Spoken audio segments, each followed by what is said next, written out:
Mom, we need to have a serious talk about what you did at the hospital today. I can't believe you would do something so hurtful and disrespectful to me and my wife. What are you talking about, son? Don't pretend like you don't remember. You were yelling at my wife in front of everyone. You were accusing her of being a terrible driver and saying that she was the reason why I ended up like this. You blamed her for causing me to be paralyzed. That's because she's the one who is responsible for this tragedy. She was the one who was behind the wheel when you got into that horrible accident. And this awful thing happened to you. Now my baby boy can't walk anymore. But that's not the truth, Mom. How many times do I have to explain this to you? We were stopped at a red light, obeying the traffic rules, and we were hit from behind by a guy in a truck who had fallen asleep at the wheel. It's not my wife's fault at all. Even if she had seen the truck coming towards us, there was nothing she could have done. We couldn't have moved out of the way because there were other cars stopped in front of us too. But if this terrible accident hadn't happened, you'd still be able to walk and run and dance. I'm your mother. I have to find someone to blame for this. Did you really just say that I would still be a normal person if this hadn't happened? Are you implying that I'm not a normal person anymore because I'm in a wheelchair? Listen, Mom, I don't care what you think your justification for being angry is. It's not my wife's fault, and I don't ever want to hear you say such cruel things to her again. She was injured in this accident too, you know. She has a broken arm and a concussion. So what? I don't care about what happens to some other woman's child. I'm only concerned for you. You can't blame me for being upset about your situation. You don't care about what happens to some other woman's child. You realize that she is my wife, right? She is the love of my life and the mother of our future children. She is part of our family. And this isn't the end of the world for me. I'll be in a wheelchair, but I'll still be able to work and live a normal life. So I don't need any more unnecessary worry from you. So this is how you treat me for caring about my son. Fine. If that's what you want, then I'll leave you alone.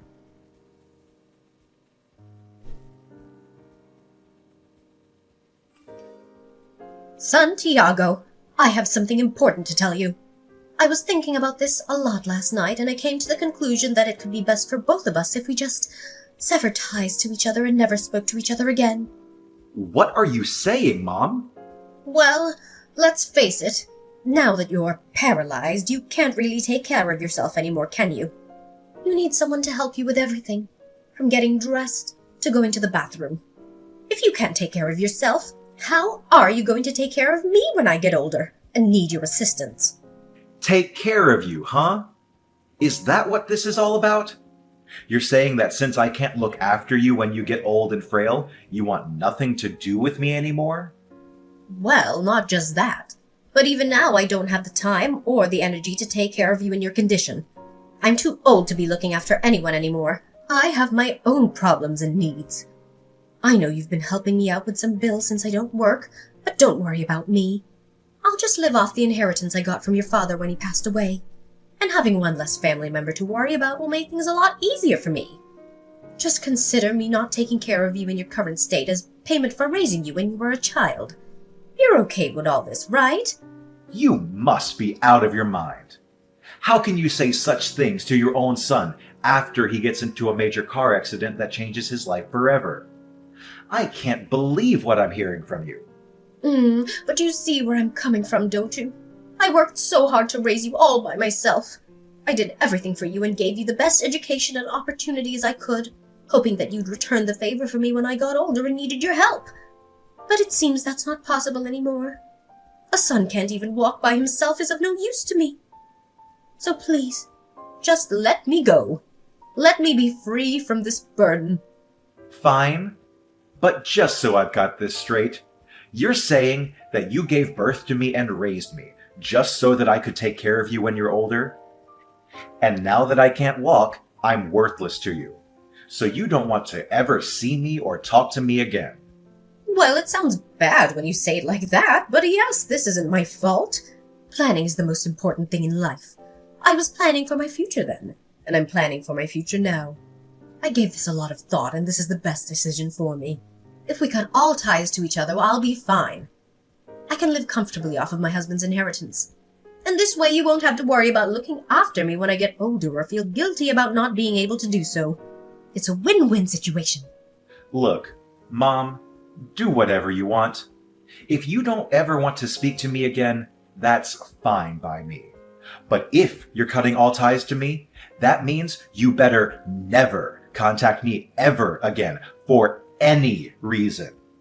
I know what it means. I should be telling you that. That means I don't want you stepping foot in this house again, trying to get anything that belongs to me or your dad. Starting tomorrow, we're not related anymore.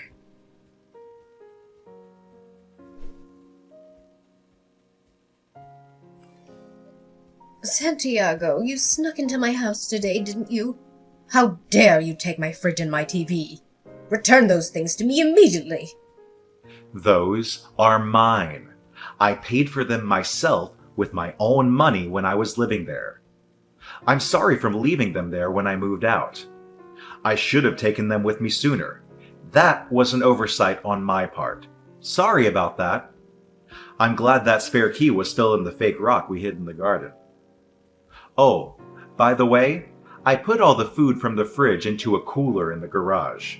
I suggest you eat it all before it spoils or donate it to someone who can use it. Oh, I can't believe you! How can you be so selfish and mean? Oh, wait. You're not my son anymore.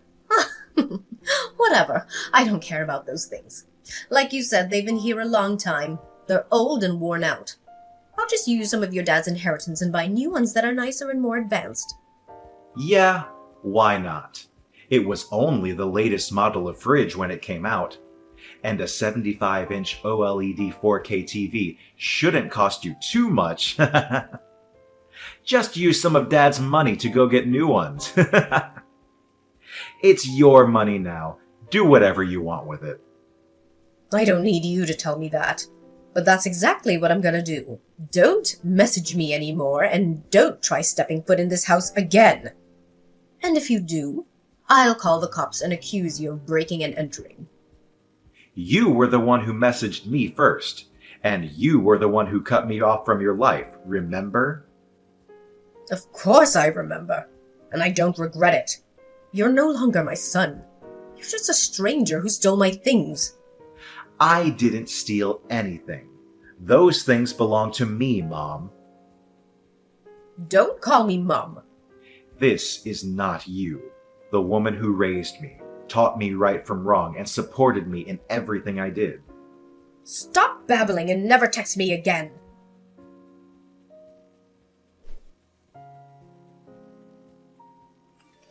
Santiago. What do you want now? You keep messaging me even though you said you never wanted us to speak again. You said you hated me and wished I was never born. I just have one last thing I want to say to you. One final message before I block you and delete your number. What? What could you possibly have to say to me after all the hurtful things you said? I threw out everything that was in your old room, and I mean everything. All your clothes, all your photos, all your memories. What? What do you mean you threw out everything? Why would you do that? That was my stuff. Huh, well don't blame me. Why would I want a total stranger's things in my house? Remember, we're strangers now. You're not my son anymore. Yesterday was garbage day, so I put everything out to the curb. I watched them all get put into the back of the garbage truck too. It felt so good to get rid of all that junk. You didn't throw out all the hockey and baseball cards that were in the cardboard box, did you? If it was in your room, then yes, I did. Oh no, don't tell me I threw out something you really wanted, did I? I'm sorry, but it was all taken to the dump yesterday, so there's no way to get it back now. You did a really stupid thing, Mom. Huh? Are you saying you threw out everything Dad left to you in his will? Everything he wanted you to have after he passed away? The things Dad left to me? What are you talking about? Dad's collection. I can't believe you did that. A lot of those cards are worth between $500 to $2,000 apiece. Some of them are even more rare and valuable than that. Dad had so many amazing cards. The value of cards varies year by year, but I'm sure you'd have gotten at least $100,000 if you'd have sold them all. Huh? What are you talking about? You're kidding, right? Sports cards are just a kid's game, aren't they? They're just pieces of cardboard with pictures of people on them. They're not worth anything. Trading cards aren't a game. They're a hobby and an investment. Rookie cards of popular or famous players can be worth big bucks, especially if they're in mint condition and have a high grade from a reputable company like PSA or Beckett. Why did you think Dad was collecting them and holding on to them in the first place? He knew they would increase in value over time. You know I don't like sports. If it involves sports or stupid cards, I never listen to a word he said. He was always talking about his stupid collection and how much he loved it, and how proud he was of it, and how he wanted to share it with me someday. But I didn't care. I didn't want anything to do with him or his stupid hobby. Ha ha! Santiago, I'm still waiting for you to say gotcha. You weren't kidding, were you? Those things are worth money? Wait a minute. If they were worth money, how come you didn't take them with you? Oh, I couldn't take those with me. He left those to you. He was specific about that in his will. He said those cards were for his beloved wife Josephine, who always supported him and loved him unconditionally. Those cards were his way of saying thank you and showing his appreciation for everything she did for him. Uh-huh.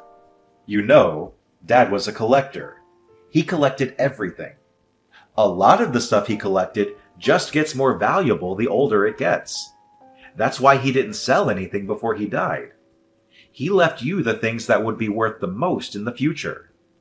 You know, he gave me a few of the bigger, heavier antiques for me and my wife's new house. But he left all the small stuff for you because it would be easier to store, move around, or just sell. I know that, but I didn't know trading cards were worth anything. They're just small pieces of cardboard. Obviously, you didn't know Dad told you before he died that if you ever needed money, you could sell his collections. I assumed if the time came that you ever needed to sell things, I'd come and help you with it. But then, you decided to never speak to me again because of my accident. I had no idea. Well, I never thought you'd throw that stuff out. You knew those cards were part of Dad's collections? It's kind of funny. You threw me away, and then you threw those cards away. Ha ha ha! They were in your own room. I thought they were yours. Mom, I moved out long ago. I live with my wife. I have everything of mine here. I have everything Dad left me in his will, too. I came back the other day to get the only things of mine that were still in that house. The fridge and the TV. Everything else in there is yours. Santiago, please. You've got to go to the dump and try to get those cards back for me. Huh? No way. I'm in a wheelchair. I can't go there and do that. But you said they were worth over $100,000. You can probably find them if you get there right away. I can't search around a dump in a wheelchair. Besides, cards are worth money based on condition. They were probably crushed in the back of the garbage truck. I can't see them being worth anything now. The plastic card cases they were in wouldn't protect them from a garbage truck's trash compactor. Stop making excuses and try. At least a few of them must have survived. Wait, I've got it. If you can get those cards back for me, I'll let you be my son again. Then I'll be able to help support you again. I don't need you to support me. I'm a grown man. What are you talking about? You're in a wheelchair. You can't do anything by yourself. I'm not by myself. I'm married. My wife is here. And you know what my job is, don't you? You know I'm a 3D sculptor. People hire me to make models and sculpt for everything from plastic miniatures for painting to scale prototypes of projects. I sit at a desk and use 3D sculpting software all day. I don't need legs to do that. There are tons of jobs where people just sit at a desk all day.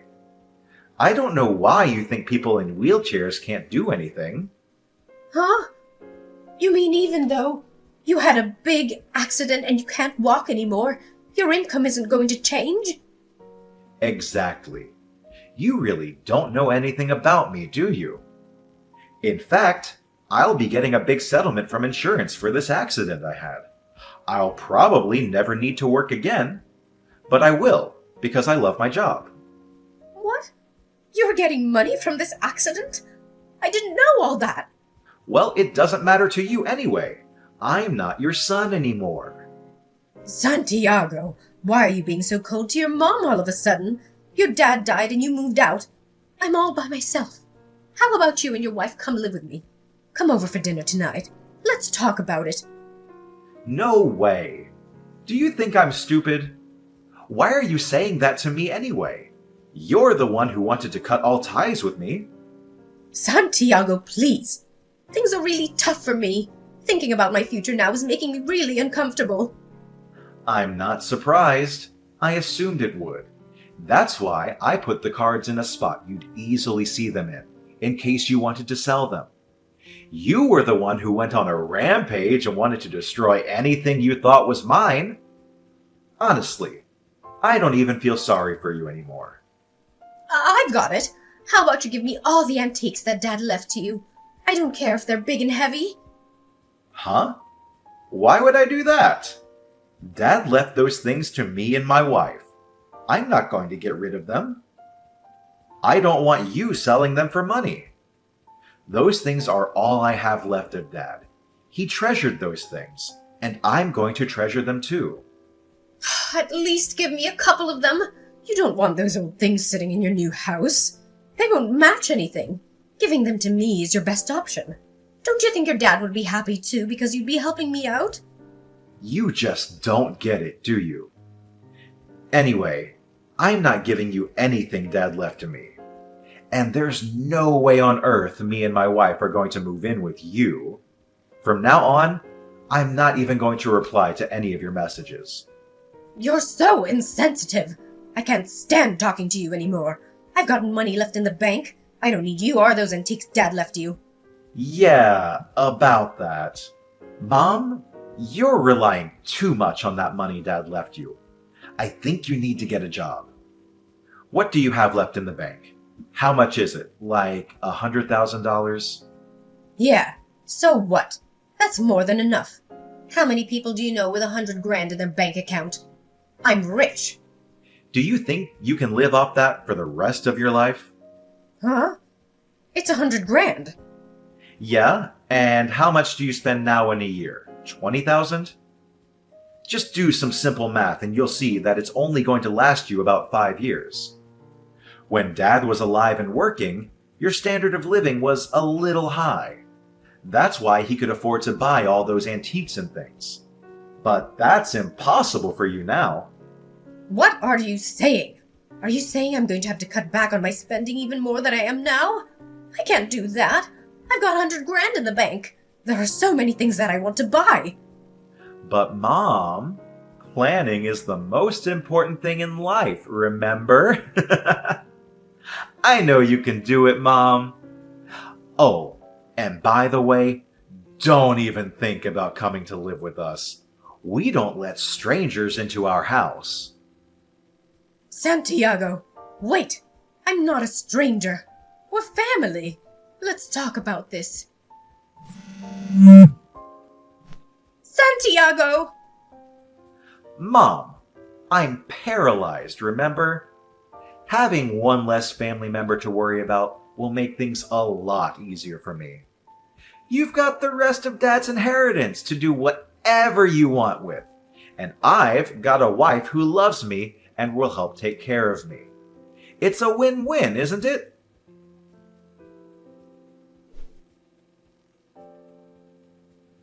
The next day, my mom rushed to the dump by herself, desperate to find the cards she had thrown away.